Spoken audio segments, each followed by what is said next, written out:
Hey everybody, welcome back to the Jaywalker. Tonight, ghost story for a Saturday. Today, it's going to be another installment of my haunted building bucket list. So episode 2 of that today, St. Anne's Retreat. Join me on a Jaywalk, won't you? St. Anne's Retreat. It's a collection of buildings. It's a private campground currently located up Logan Canyon, just outside of Logan, Utah, in Cache County. So about 10 miles outside of the city of Logan. It's I forget the acreage. I want to say somewhere in the neighborhood of like 75 acres or so. It has 21 buildings, including a pool house, a number of bunkhouses. It's got a pool. It used to have a stable where they kept horses, but those have since been demolished. Now it's gone through a number of ownerships, a number of name changes over the years, but most people know it by either St. Anne's Retreat or the Nunnery. Is more commonly referred to in the legend lore here in Utah. Now, to be honest, there was never really a nunnery on the premises. It was used from the 1950s. I think 1950 was when the Catholic Church took over ownership of their retreat up until the 1980s, that it was used as a retreat for nuns and other people of the religious orders from here in Salt Lake to go and get away from the world for a while. Now, it was originally started as a place called Hatch's Camp or Hatch's Retreat in the 1920s by a man with the last name of Hatch. And after a while, when he was unable to keep it going, he sold it off to his brother-in-law, and who was the one who donated it to the Catholic Church in 1950. Now, that being said, the Catholic Church wasn't his first choice in taking it to. He had originally taken it to, I believe, the Boy Scouts of America, who said, "No, we're good. We don't want that." And then, secondly, to the Church of Jesus Christ of Latter-day Saints, the Mormons, who also said, "No, we'll pass as well."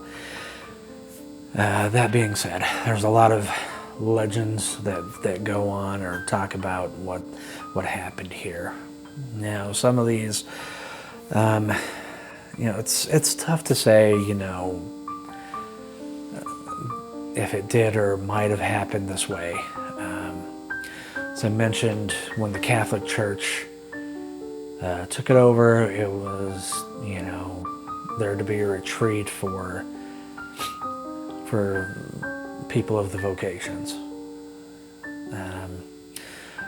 Part of the legend behind it says that it was also used as a home for nuns who would become pregnant, either by priests or monks, or some other way,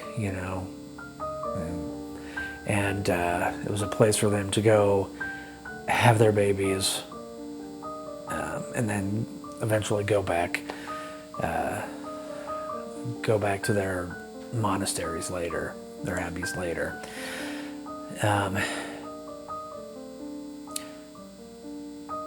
Now, to say how true that is, I don't know. And of course, I believe the Catholic Church, is kind of kept at hush whether it was used for that or not. But, truthfully, it's just, it's not really talked about. But one of the big legends that goes along with this is, at some point, while it was set up as this retreat for the Catholic Church, with the purpose of having these pregnant nuns come to have their babies, and then either, like sending them off for adoption or whatever. And during this time, there was a nun who was sent up there and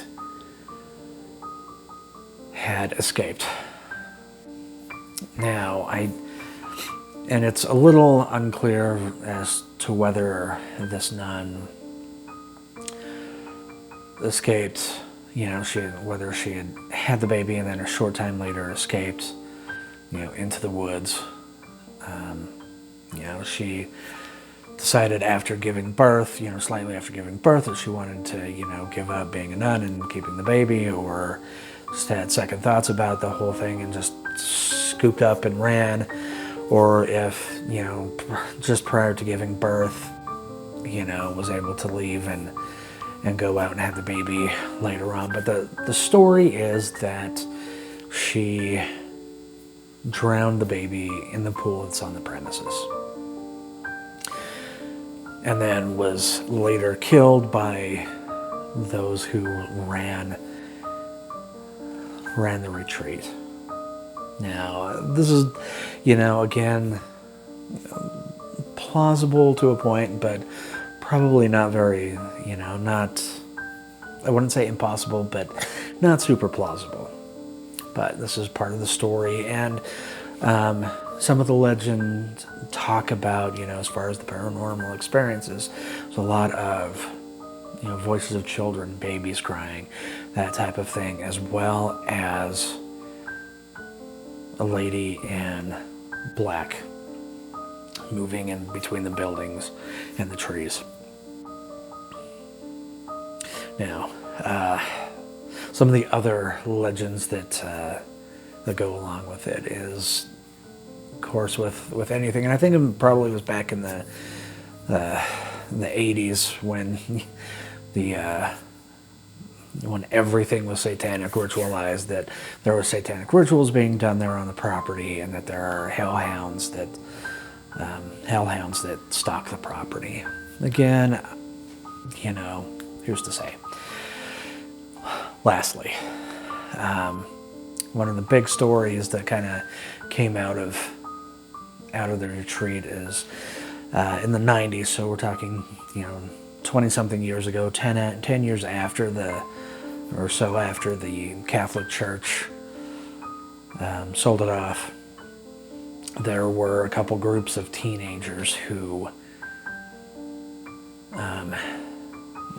were doing some legend tripping, going off and looking for all these different legends. Two groups, and apparently it was in the same night, a group of 8 and then a group of 20 or so later on in the same evening, who went in, broke onto the property, and were captured by a group of night watchmen, and were tied up and marched to the pool area, kind of made to be in the pool, and were harassed by these night watchmen overnight. I think I have seen a news article about it, but I can't say for sure. But yeah, it seems like a pretty cool place. I would love to get onto the property at some point. The reason why I bring this up is because this property just went up for sale. It's a few $1 million that they want for it, but regardless, I think it would just be really cool to get on and go up and check out this property to see if I can hear the voices of children or catch a glimpse of the lady in black. Thanks for joining me today, guys. We'll see you soon. Join me again here on the Jaywalker. See you on another walk.